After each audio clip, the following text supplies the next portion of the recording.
14th verse, Dhananjaya, Sanjaya is narrating, Dhananjaya stuck with wonder, horripilating, bowing his head to the god, spoke with joined palms. He bows down in reverence to the Lord. We took the symbolism or the symbolism of what the joined palms mean. Each palm, as I said, symbolizes the individual. The base of the palm symbolizes the Atman. The 5 fingers symbolizes the 5 koshas, 5 sheets, which are different. The 5 sheets, the koshas, are from Annamaya kosha, Pranamaya kosha, Manomaya kosha, Vijnanamaya kosha, Anandamaya kosha. The food sheet, vitala sheet, the mental sheet, the intellectual sheet, and the bliss sheet. So the 5 sheets in each individual are different. The palm symbolizes the individual, the 5 sheets.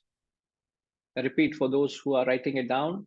The first is the grossest is Annamaya kosha, which is the food sheet. Second is the what is the second one?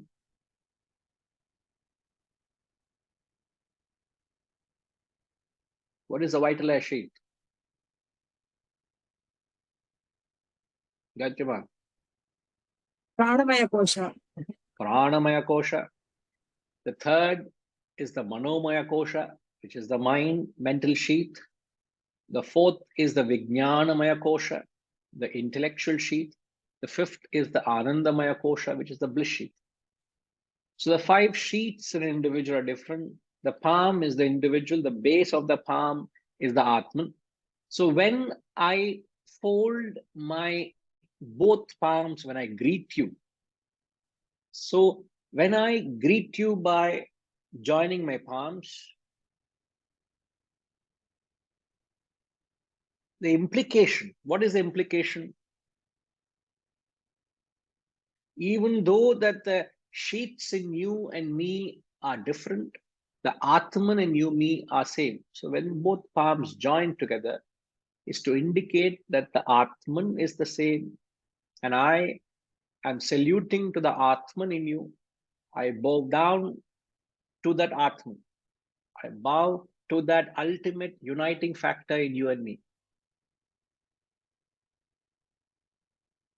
You just try it. If you just put both palms together, you see that the base of the palm meets, which says we both are different, but the Atman in you is the same. So imagine if we consciously is just not doing namaskar like this, During COVID time, it became a norm because we didn't want the germs to pass. Is that the reason why I would do namaskar? Because I don't want the germs to spread. The whole world was trying to follow our culture. It's not, nothing is ours, or the culture way of greeting by folding palms, but it is not just mere a ritual, but it is so deeply symbolic. So every time I fold my palms, I'm reminded of the unifying factor in you and me. The problem with us is when I relate to you, I choose to identify with that which differentiates us. At some point, there's a difference. In fact, the whole starting point is different. My body is different to your body. Annamaya kosha is different. My body, there's a boundary of my body. You're not my body. I'm not you. But what binds, perhaps? Okay, even the breath I breathe is mine. I arrogate it. Is your breath is different. There's separation. My feelings are different. My thoughts are different. The deep sleep I go into the realm is different. So everything is different. What is the common factor in us?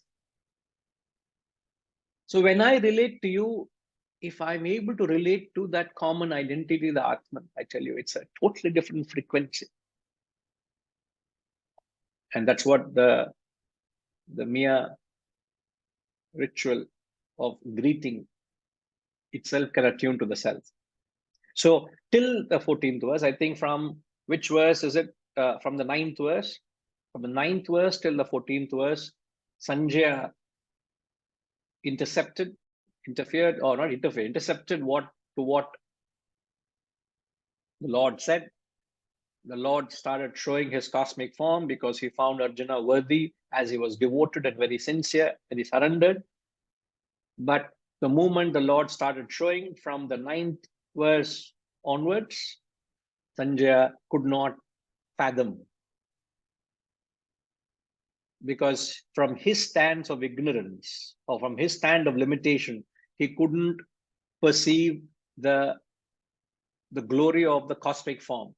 The sheer disparity from his standpoint to that radiance or brilliance of the self is captured by Arjuna taking a few moments to actually register the greatness or the grandeur of the Lord. Now, the 15th verse onwards, Arjuna takes over. 15, please.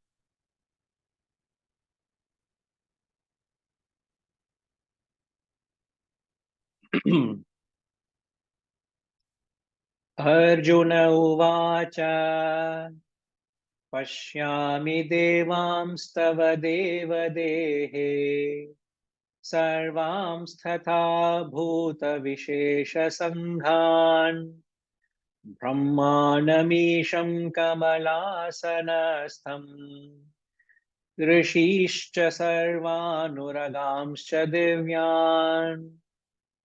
Arjuna uvacha pashyami devamstava devadehe sarvamsthatha bhuta vishesha sanghan brahmanamisham kamalasanatham rishishcha sarvanuragamscha divyan.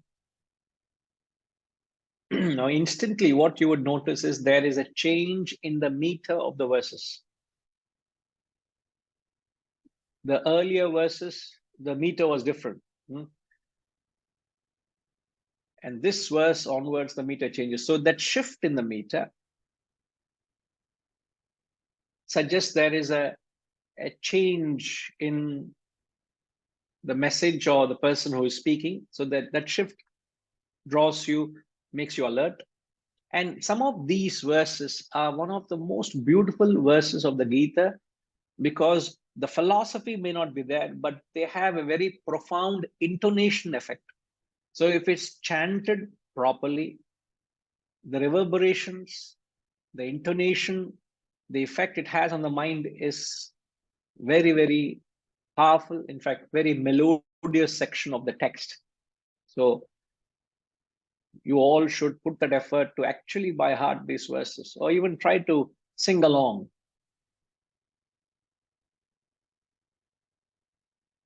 Arjuna said, Arjuna Vacha, O God, I behold within your body all the gods and hosts of various beings. Brahma, the Lord based on the lotus seat. Kamala Sanastham. Isham Kamala Sanastham, the Lord based on the lotus seat. All sages, Rushin Sarvan, Uragan Divyan, Uragamscha. Uragan means serpents. Divyan is divine serpents. So please understand the context. This is the first reaction of Arjuna after seeing the cosmic form. He has not beheld till now. The moment he beholds, he sees this. What does he see? Brahma. Who is Brahma? Brahma is the creator of the world. And he says he is seeing Brahma seated on the, or in fact, based on the lotus feet. So the lotus here symbolizes what? Brahma seated on the lotus.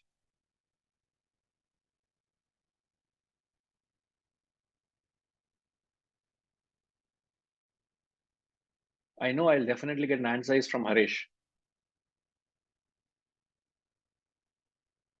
You don't expect me to ask people who know about it, no, Harish? Obviously, I know you know it. No, actually, I don't, Guruji. You knew that also. No, how can I know what you know and what you don't know, please? All right. No, I can understand, Harish. Ashama, what does the lotus flower mean? That's where Lord Brahma is seated. The lotus seat. Purity? No. Mm-hmm. The beginning and the end of the leaves, which is It's actually the lotus flower. flower. Not sitting on lotus leaf, the lotus flower. You mean the end of the petals, is it? See, it symbolizes purity, but in the context, what does the lotus flower mean? The lotus flower symbolizes Brahman. Brahman, yes. You didn't say Brahman, you said purity. Brahman seated on, I mean, yeah. No. Brahma seated on Brahman. So Brahma is the creator of the world. Yeah. Brahman is the reality. So Brahma being seated on the lotus flower means Brahma arising from Brahman. The stem has come out of Brahma's navel. What has come out? The stem, the lotus stem. I am getting a little lost. Ramji, can you help me, please? You know, I am little poor at stories. That doesn't mean you are good at stories. Huh? So, no, sir, I'm not. Oh, but I'm just surrendering. No, I think all pictures show Brahma's lotus stem, the base of the flower coming out of Vishnu's navel. But that is Vishnu, Ashama. That is not Brahman. Brahman and Vishnu are different. Yeah, so I think what this actually is slightly different from what we see in pictures of Brahma's lotus coming out of Vishnu's navel. That is a different thing. What does that mean? Which one? Coming out of Vishnu's navel. No, basically point is that Brahma is considered to be Vishnu's son. Okay, that is what the Brahma is. Brahma is Vishnu's son. Son. That is, see, that's why Saraswati is Vishnu's daughter-in-law. Okay. Sir, my relationship connection is very, very poor. I'm already lost. You are lost, sir, but this is what all the ladies here will tell you, that this is the traditional story. Okay. Okay. And that is one of the reasons why mother-in-law and daughter-in-law don't stay in the same house. Traditionally, the thought is that where money is there, Saraswati will not be there. But where Saraswati is there, money will not be there. I'm just giving you the background story, since you said you are not very familiar with stories. So when we were small also, we were told that you better study well. Even if we don't have money, education is more important. But because only businessmen used to have money those days, and they didn't have too much of education. They had more of business sense and capital to do the business. Anyway, that is a background story, but the point is that Brahma is supposed to be Vishnu's son. That's how it comes out of his navel. But philosophically, it is very different. I'll take over, sir. Yes, sir. Please, before I Because spoil it further, please. No. I find you have to be in your points of strength. No, you should never get into points of weakness. Correct, sir. No, that's a different context, Ashama, as Ramji said rightly. So the context, what we have to understand is that the world, which is symbolized by Brahma, who is the creator of the world, the perishable world has emerged from the imperishable Brahman, which is the symbolized by the lotus flower. So first thing Lord sees is he sees Brahma, the Lord based on the lotus leaf. He's a Lord of creation. He's a Brahma, the creator. Which also justifies the point that the world is a mere figment of the macrocosmic Brahman. Brahman is vast. The world is just a speck of dust in that macrocosmic, or the macrocosmic world. The micro and macro is just a dust in Brahman. Brahman is too far, too infinite. And then he also saw Devan, means the gods. The gods could be here referred to the perfected souls or the divine souls in heaven, who, having exhausted their punya, they go to the path of realization. As we understand that the various worlds people experience, somewhere in the previous chapters of the Gita, we studied the Brahmaloka, the Indraloka, the Swargaloka, etc. So the Brahmaloka are the worlds or the heavenly worlds where these highly perfected souls, they linger there because they have to exhaust their punya and then they move on to self-realization. Rushin, I'm giving a philosophical meaning of what these words are. Otherwise, you can take it literally. So Rishin here refers to the sages, the tapasvis who have mastered that ability of controlling themselves, or some self-controlled people. They are the perfected people on earth.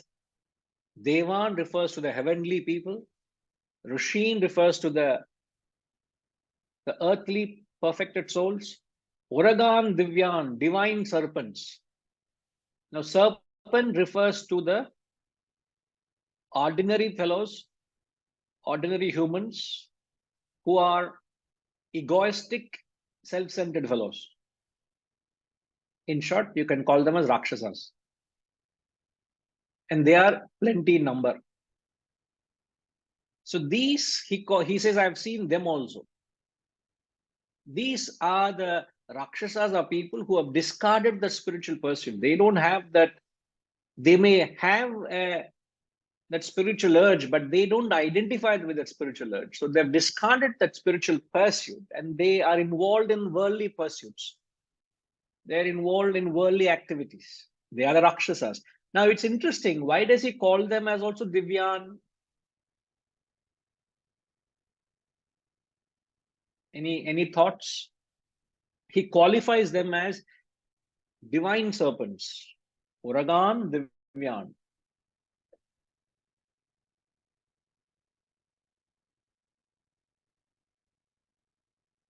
Again, these are all moments of opportunities where you are made to think originally. But the thinking also should be in line of the philosophical thought. It's like, I'm reminded of when I say line, is like when you're driving, you have to keep your lane.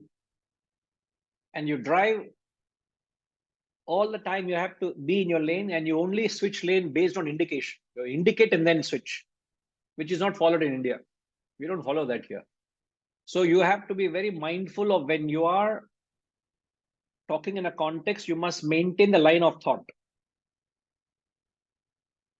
Other day I went for a talk and one person came up to me and said, sir, you're very different from others, because I think in the Rotary, they keep inviting. One of them came to me and said, sir, I find one quality unique in you. And I've been watching that. I've noticed it very carefully. He said, you take a point, you go explaining that point, and you come back to that point. But many speakers start with one point, they go somewhere, they go off at a tangent, they don't know where they started, where they ended, we are all lost. And I said, I admire your observation. I said, yes. I'm very conscious where I am. And somebody noticed it. And the first timer to notice it, that person was very sharp. You must know the difference. Like in people who don't know the concept of lane driving, they don't know what I'm talking about. If I talk, where are you driving? I said, this is how I've driven all my life. What are you talking of driving in a lane? What lane? Which lane? What are you talking? You can't talk to such people. There is no dialogue. Similarly, in the context, in the line of thought, why does he say serpents as divine?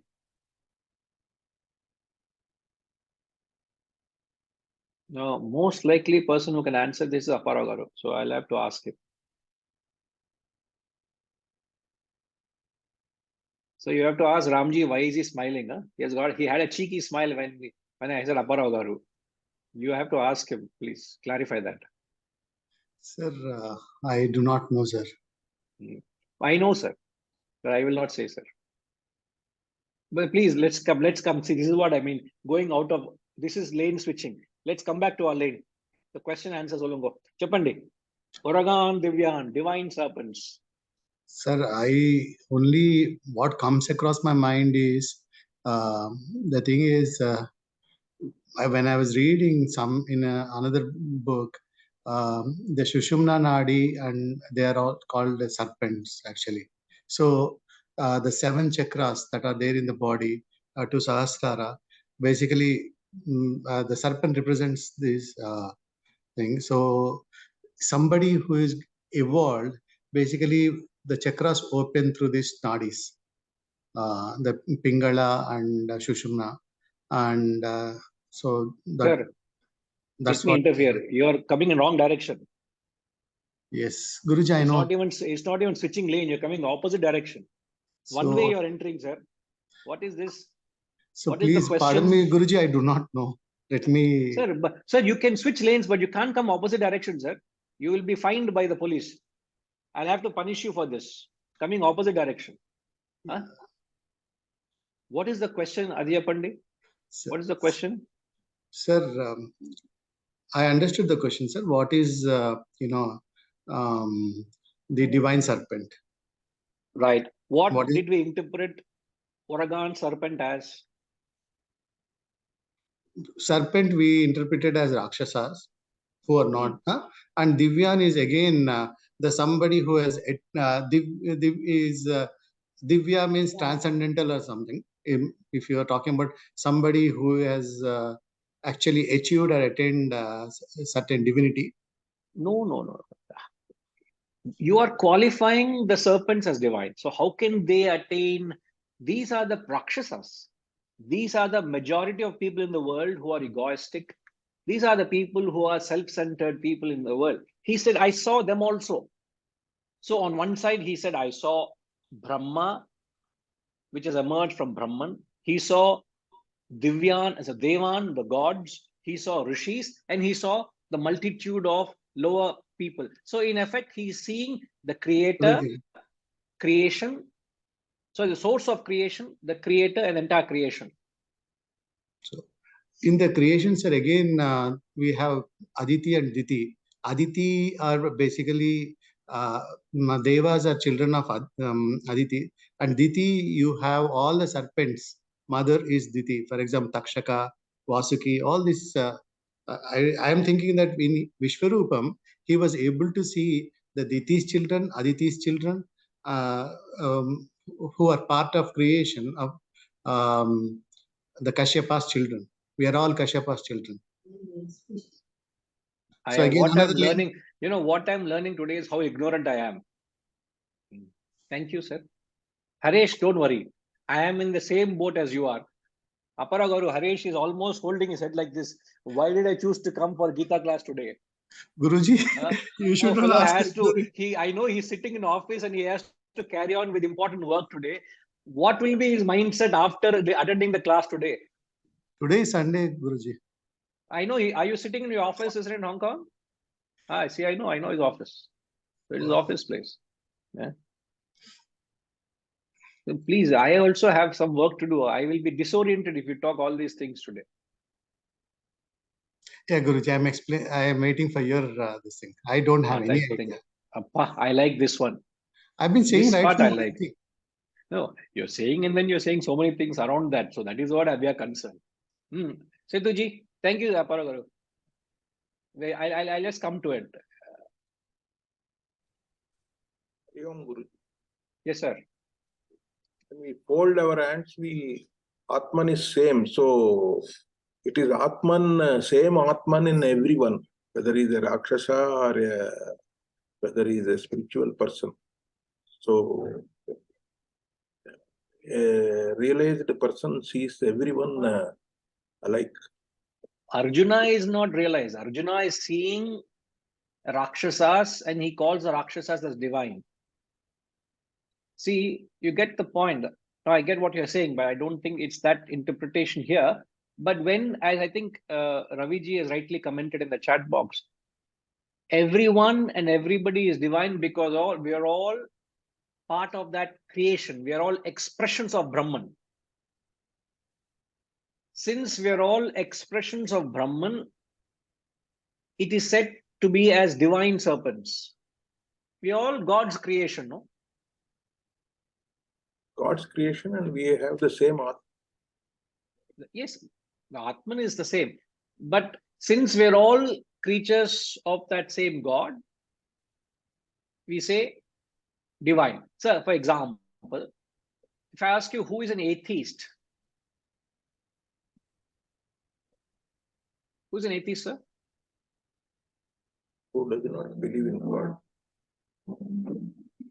Who does not believe in God, who rejects the existence of God, right? But what is it that has enabled him to first posit God and then reject it? You have to first postulate, no? Yes. You first posit it. So what is it that enables him to posit it? What is it that enables him to reject it? God itself. So the intellect, what enables the intellect to first conceive God? Is there God?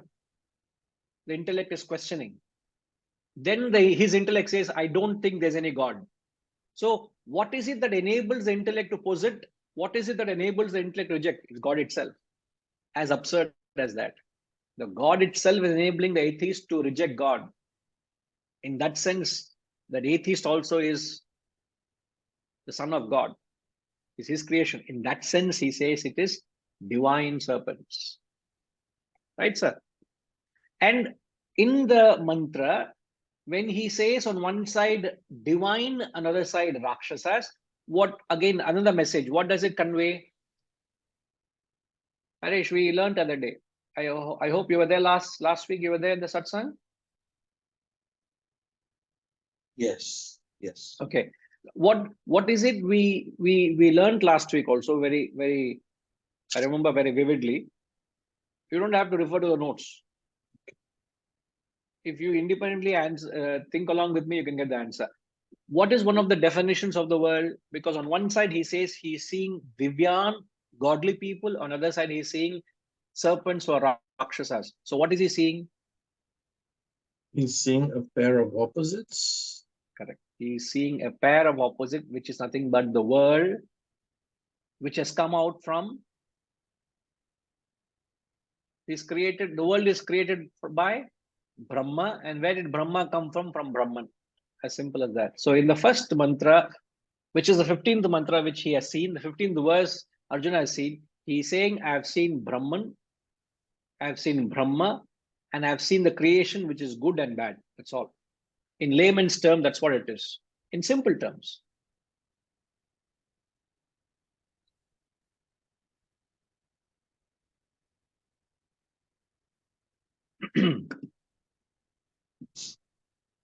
You're following, Harish? Yes.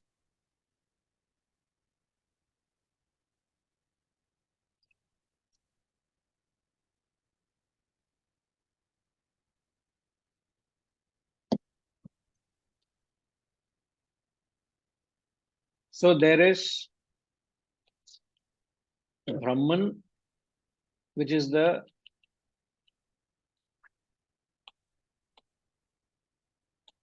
imperishable. Brahma is the Lord of creation. You can say Brahma is the creator.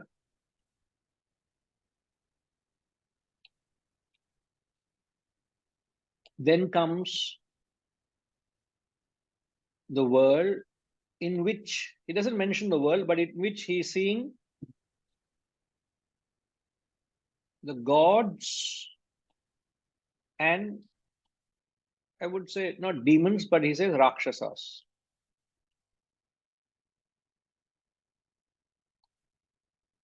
Now, this is what he is. He says, this is the order of manifestation.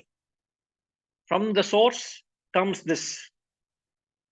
Now, what we need to do is, where we are stuck, we need to go back from here to the source. So one is the source from where everything is come into the world.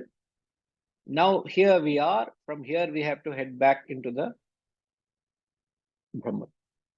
We have just to reverse the process from here. We have to head back. Now where are we? Aparagaru, I want to come back to you. Now where are we?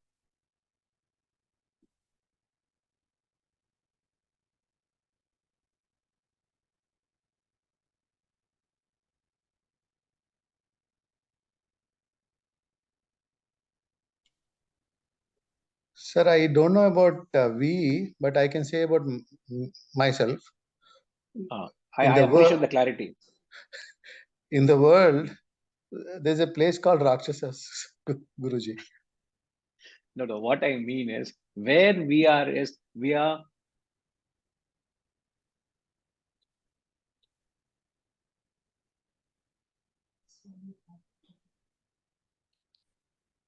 correct? Huh?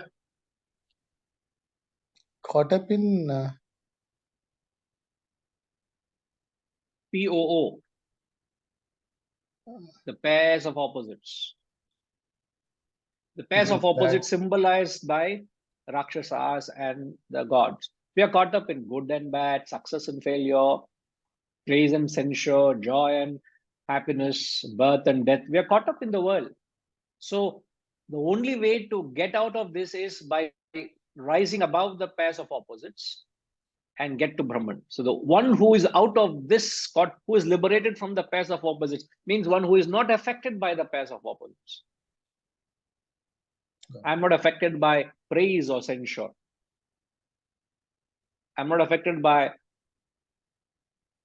anything that the world throws at me, the opposites, win or loss. To that extent, I am getting to the source, which is Brahman. Okay, sir. Okay, okay, Guru. Thank you. Right, sir. Thank you.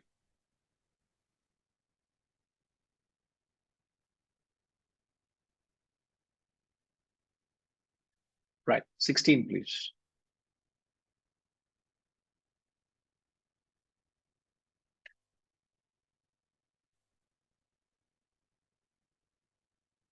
Anekabahudara netram pashyami tvam sarvatonantarupam nantam na madhyam na punastavadim pashyami vishveshwara vishwarupa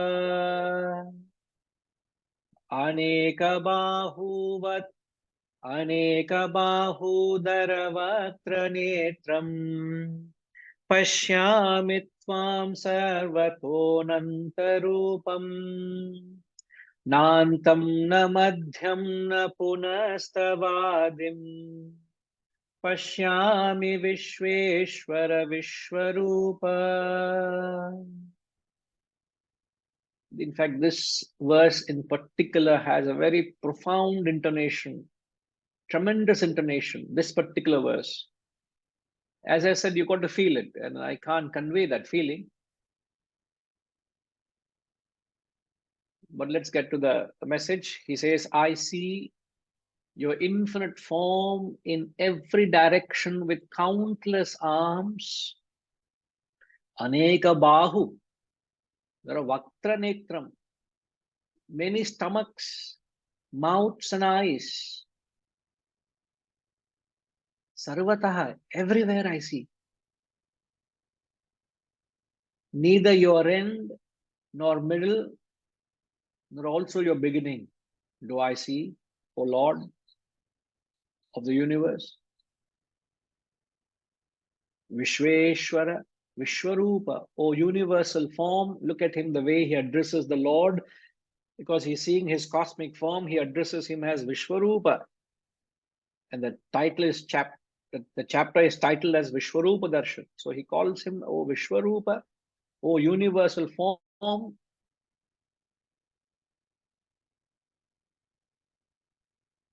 Lord of the universe, Vishveshwara.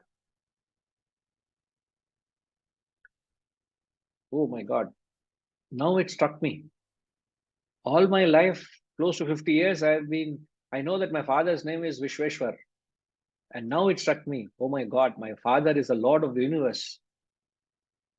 And my father is there. My salutations to you, my Lord. He's there in the classroom, but he is no video. Vishweshwar Rao. I hope he knows his name meaning.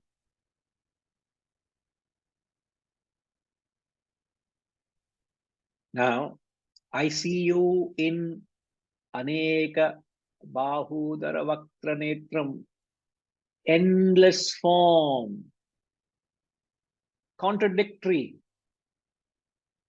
Vasantama, you see the contradiction? I connected with you last week as well on this point. Don't tell me I don't remember that. Huh? You remember? Okay, never mind. Never mind the past. Present, please tell me, endless form. There is a contradiction. What do you mean by that? He is Aneka Rupa and Eka Rupa.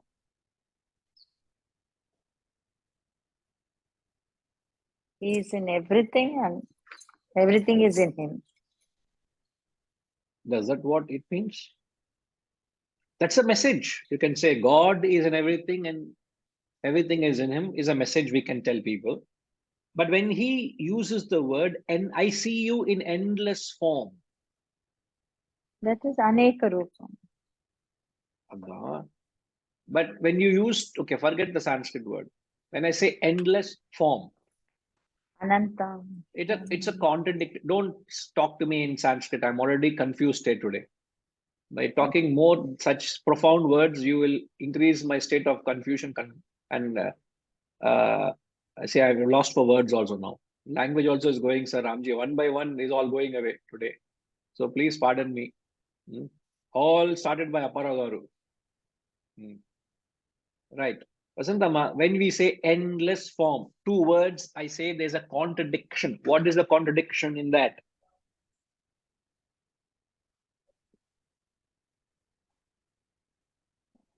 It's infinite form. There is no end, no beginning.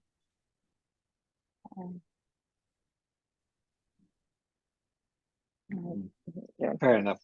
No problem. I know you. I know it's. In fact, sometimes it becomes difficult to think simple.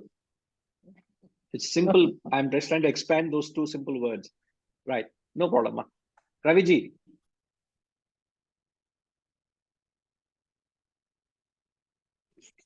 Namaskaram, sir. No, I put it in the chat box. Form Sir, is always finite. Sir, Namaskaram சொன்னீங்க நமஸ்காரம் இங்க இல்ல இப்படி சொல்லணும் நமஸ்காரம் கையில phone புடிச்சுட்டு இருக்கேன். அது விடுங்க. Oh, let the phone go. But நமஸ்காரம் பண்ணணும்னா please நமஸ்காரம். Right. Namaskaram. Right, sir. I put it in the chat box. Finite is form is always finite. Endless is infinite. So that is the contradiction. That's correct. I know you. I noted your point in the chat box. Therefore, I wanted you to hear from you.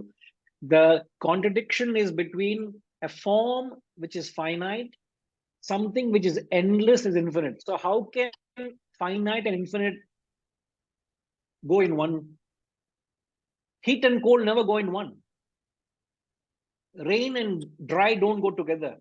Joy and sorrow don't go together. But when he says endless form, a form which has a boundary and something endless has no boundary.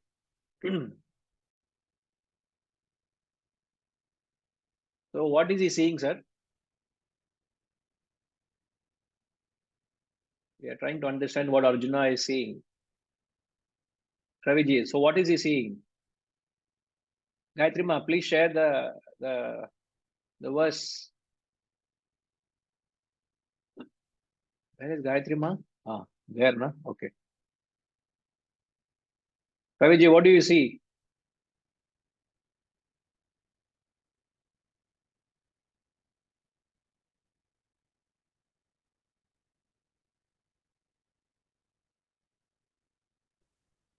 Can you hear me, sir?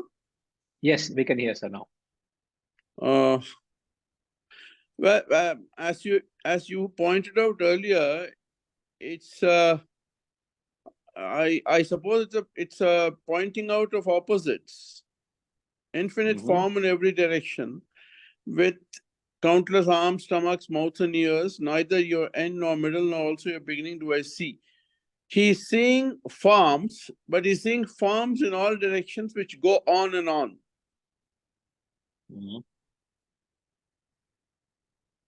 Essentially, it's beyond his comprehension. What he's seeing is beyond his comprehension. He's unable to make anything out of it. He's In lost. short of it, he's lost. But I hope we are not lost. For the moment, we are. Are we? So what it means is, as we have established from the very beginning, Arjuna is visualizing a form. You must understand exactly what's happening is he is in a state of hypnosis. When you are hypnotized on stage, you are made to believe and see certain things. Have you not seen into shows where you are hypnotized to believe? Few people are called on a stage in an auditorium, and the guy hypnotizes you to make you believe that you are on a beautiful scenic spot. You have gone with your family for fishing, and actually there is fish. You're sitting at the end of the water body, actually fishing, and you actually are fishing for the next half an hour, and you're collecting fishes when everybody in the hall are actually seeing you. You're making a joke of yourself. You are in that hypnosis state where you're conditioned to believe and see. Now we are rationalizing what Arjuna is seeing and narrating. And in that, there is no rational sense, because you can't say countless or endless form. You give me a form and describe the form, or you say it is endless. And he again justifies it by saying, he sums up, there is no beginning, middle, and end. His confusion is guaranteed. Which means our guess that Vishwarupa is not a form, it's not a perception, it's a visualization. And he's visualizing because of the conditioning that he has got into, or the divine perception. No wonder it's a divine perception, but it's a sort of a hypnosis state. That's all we can gather. But the confusion and the contradiction which we see actually continues the next few verses as well. Yes, Raviji. Sir, is it a hypnotic state, or is it a state of a slightly lower level of reality? You are perceiving something which is far more magnificent than what you perceive normally, but it's still not the ultimate reality. So when you say hypnotic state, it becomes totally self-induced, unreal. But this may be relative reality. It's not the highest reality, but it is close to that. No, relative reality. So if we go into the example of the hypnosis, the fish and the experience of fishing is a reality for that man. We are not saying Arjuna is lying.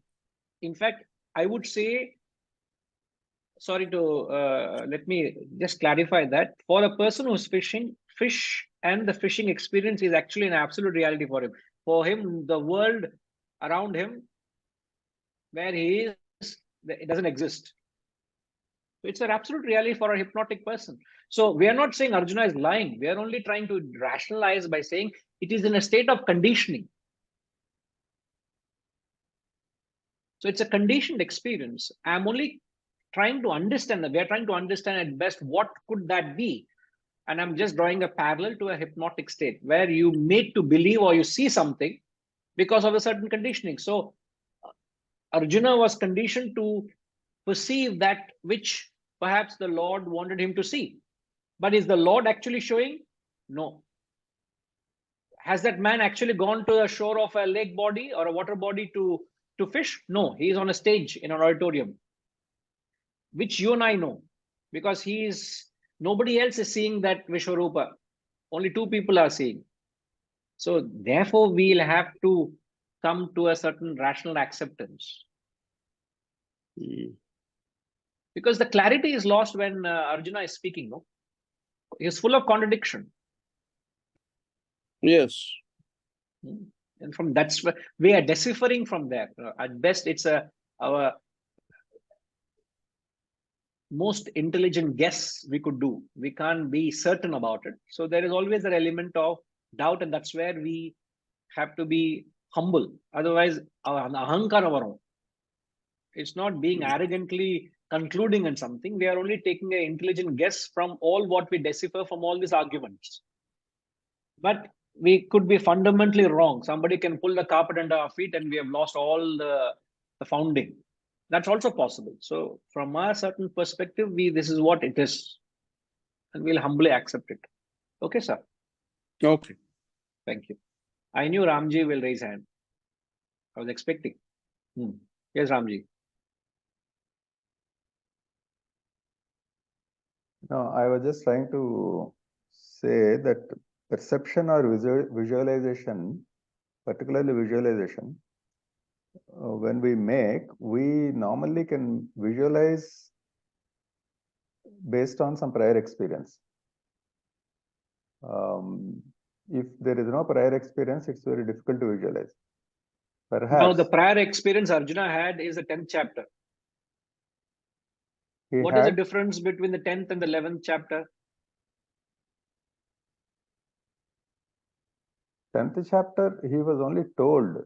You see, Krishna, I mean, the Krishna told from 18 to 36 or something about what is he, right? So, no, not what is he, where is he? Where is he? So, that is all there in Arjuna's mind, but now he's seeing something physically, but it is beyond his comprehension because it is beyond his any prior experience, and his mind is conditioned by only what Krishna told in the previous chapter.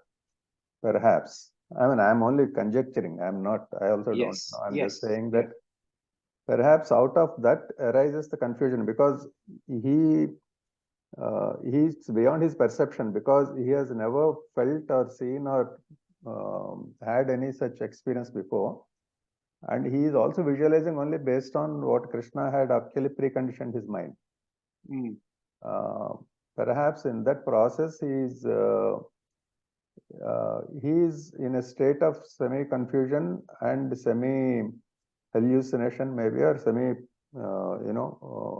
just visualizing something which he had never experienced before. I mean, this is just one way of explaining. Yes, indeed. Very true.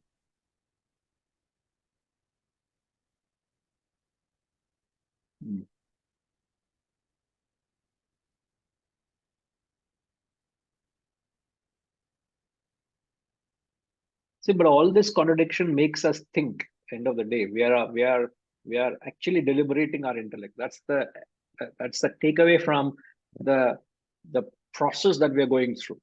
Something's very obvious, straightforward. Then the thinking ends there. When you went to Everest Base Camp for the first time, maybe, where you are experiencing it for the first time, right? You become, I mean, I will tell you, I was in Cape Town, South Africa once, and then in Cape Town, there is a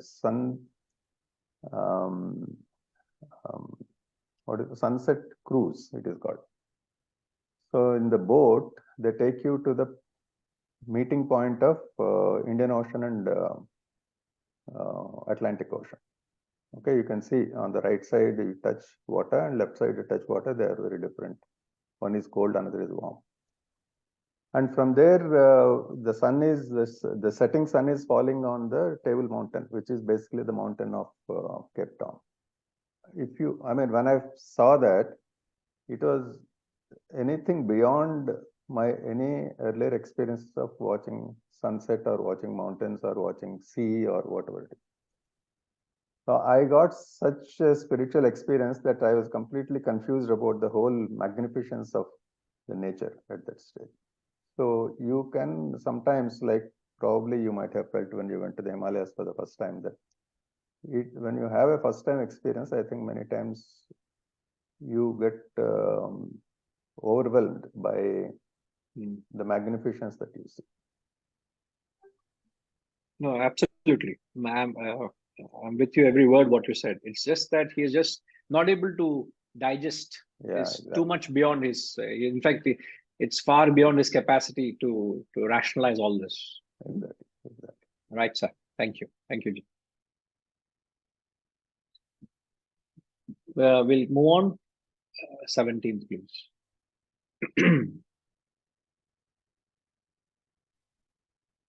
Kiritinam gadinam chakrinam cha tejo rashim sarvato deeptimantam pashyami tvam durniriksham samantat deeptanalarkadhyutim aprameyam Kiritinam gadinam chakrinam cha tejo rashim sarvato deeptimantam pashyami tvam durniriksham samantat deeptanalarkadhyutim aprameyam. Some of these verses, in fact, in this chapter are actually tongue twisters. But it's really melody to the ears. I may not be sounding that melodious, but it is very melodious to do chant. So I see you is always in capital Y, refers to the Lord. I see you adorned with a crown, a mace and discus, Kiritinam, Gadinam, Chakrinam. Tejo Rashim, a mass of radiance. Sarvatra, again everywhere. Hard to look at. Durikshayam. The Durniriksharam means which is very hard to look at. Shining all around like the glorious fire and sun, immeasurable, aprameyam.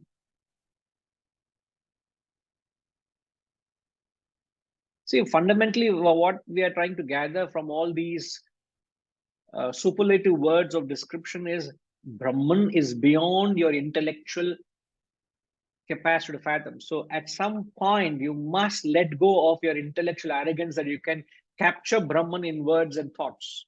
It cannot be.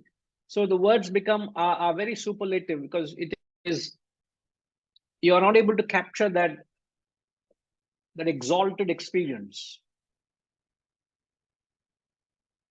Again, it's a very magnificent verse, tremendous intonation. So Arjuna is dazzled by the Lord's brilliance, the mass of radiance, hard to look at. What does it mean? It's hard to pursue the life of introvertedness. Again, we are philosophically drawing something out of it.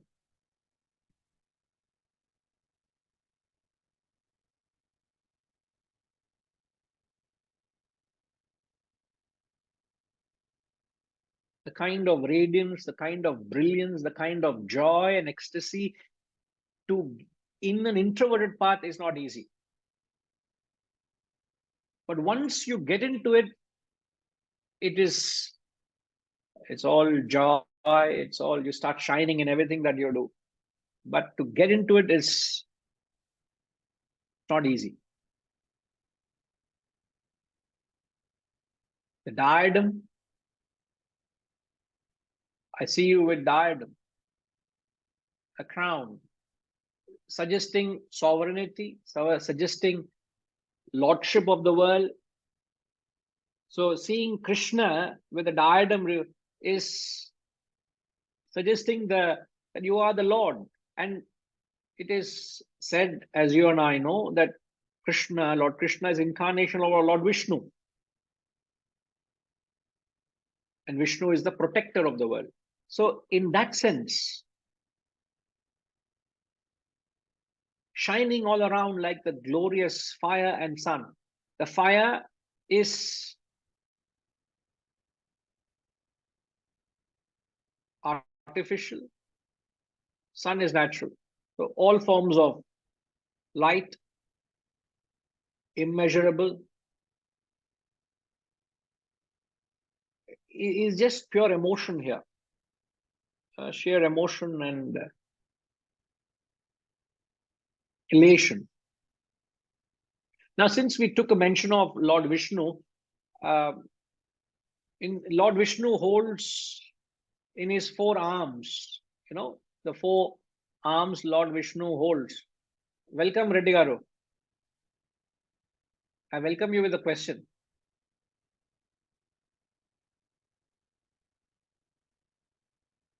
Very soon he'll log out.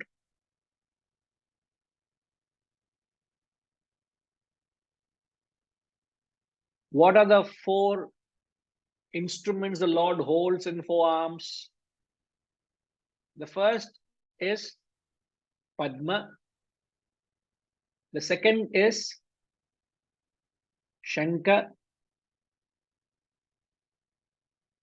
The third is Gada. The fourth is Chakra. In the order of philosophical implication, I'm saying. So UK, first is Padma. Padma symbolizes the lotus Flower. lotus flower. What does the lotus flower mean here?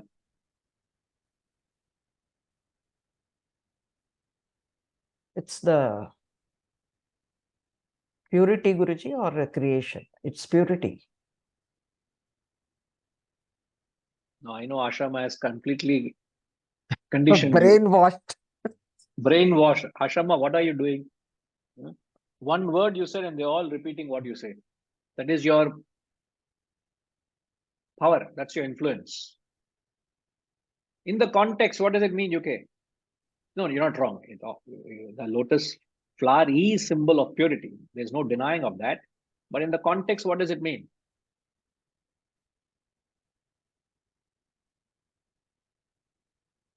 Does it signify Brahma, who is in charge of creator, and Brahman is the he is a outcome of Brahman? Does it signify that, Guruji? 2 chances gone. Third chance will not be given. Ilama. The lotus flower symbolizes the goal of self-realization, which is which is the ideal we all must pursue. Which is again the symbol of purity, the symbol of bliss, which is the goal of self-realization. Yeah.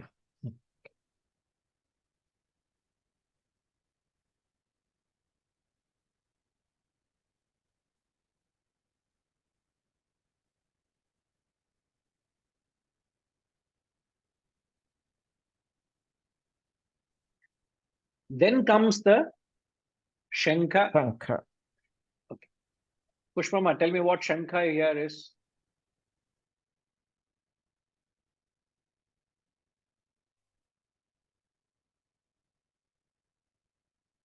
Shankha is the conch. What is the symbolic representation of the conch? Exactly, but I feel as awakening, for awakening, something like that. All right, awakening. It not really is awakening, but yeah, what is the symbolic? Prakash Garu, what does the conch symbolize?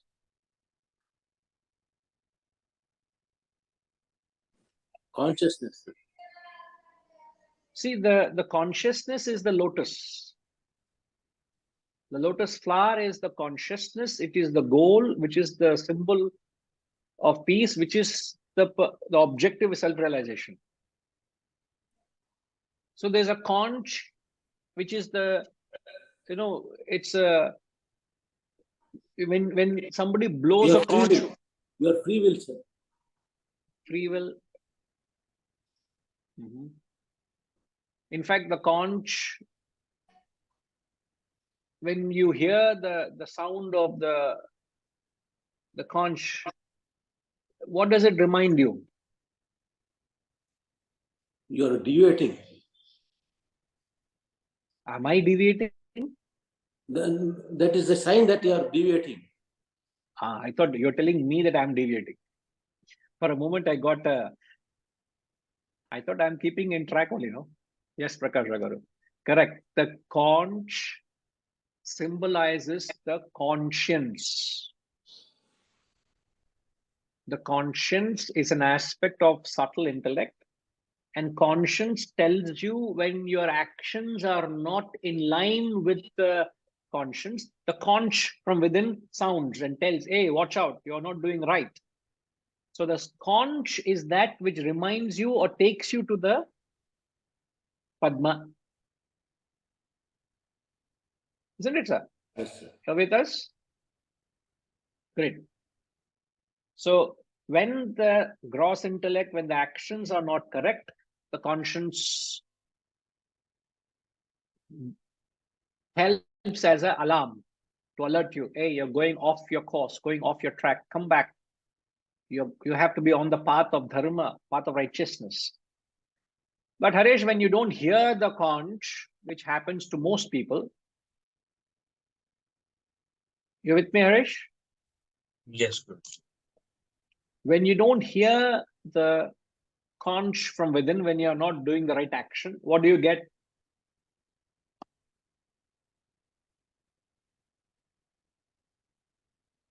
Did you take a note of the 4 tools Yes, the Lord yes. Vishnu holds? Yes, I got Padma, Shankha, Gada, and Chakra. Yeah. So 2 we have covered. The other 2 is Gada and Chakra. Gada. So what comes is Gada. So what is a Gada? Is a maze. In the verse also there's reference to Gadinam. That's the reason we are drawing a parallel of what the verse is saying. We're talking of what the symbolic representation is. So the maze symbolizes what?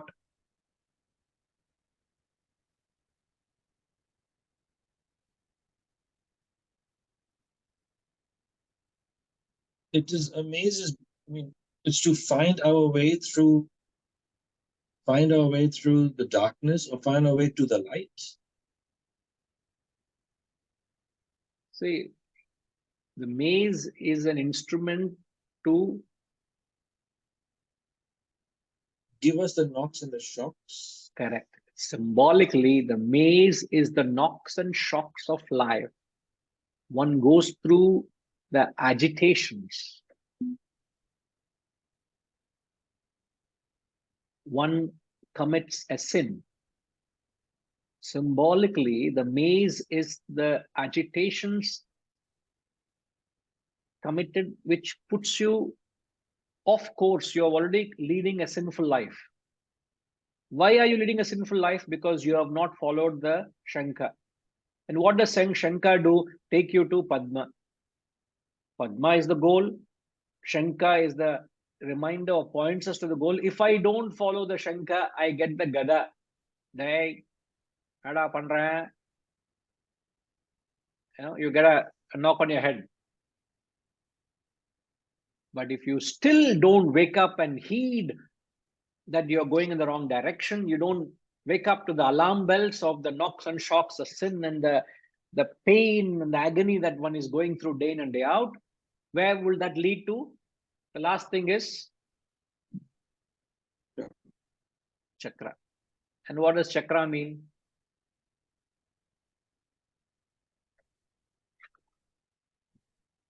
Self-annihilation. You are punished by your own actions. You have come to a point where I have caused self-inflicted damage to a point of beyond recovery. Self-inflicted sorrow and suffering leading to self-annihilation. The agitation arises within because of one's own creation. It's not the world that causes agitation. But if I don't wake up and still continue to blame the world and go outward in my life, not going inward, you come to a point of total destruction, a path of no return. So when Lord Vishnu holds Padma, which is the path you should lead, the conch which takes you to the path, the Gada to tell you that you're off course. And if you don't retrace your steps and get onto the path of conscience, you get the chakra. It's not somebody punishing you, it's all self-inflicted actions leading to self-annihilation. It's so profound, I tell you. It's so deeply meaningful if you relate it to the context. Now, keeping this in mind, what actions am I doing? Am I doing the right thing? And the moment there's a slightest sense of feeling of guilt or remorse, so the guilt or remorse here is the Gada. That's what we are saying. The Gada is the feeling of sense of guilt or remorse. So you should never ever perform an action which is going to confront your conscience. As we use the choice of words, never confront the conscience. You must always comfort your conscience. Eating that one extra paratha, sleeping for another 10 more minutes, not doing what I am expected to do. Any such action, even the slightest of thing, the conscience will alert you. Hey, you're not supposed to do that. Any activity which is not done in the hitam of others, in the good of others, the conscience pricks. Any selfish action, the conscience pricks. So on and so forth. So in the 17th verse, as I said, these set of verses are very beautiful, melodious. Try and practice chanting of them. We'll only get one opportunity. So not to miss the opportunity, we'll just chant this verse once more and then we'll conclude the session. Once more, Gayatri Ma, please.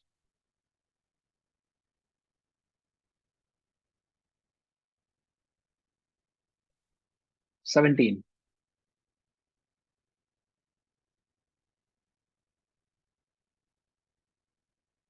All of you try to chant along with me, please. Kiritinam gadinam chakrinam cha tejo rashim sarvato deeptimantam pashyami tvam durniriksham samantat deeptana larkadhyutim aprameyam.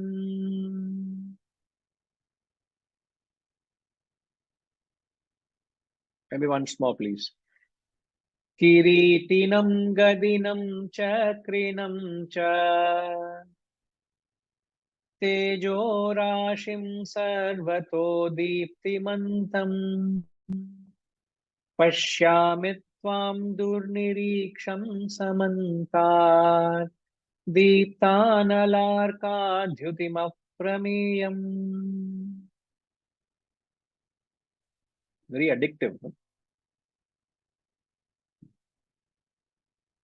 Om Purnamada Purnamidam Purnat Purnamudachyate Purnasya Purnamadaya Purnamevavashishyate. Om Shanti Shanti Shanti. Hari Om. Shri Guru Bhyo Namaha. Hari Om.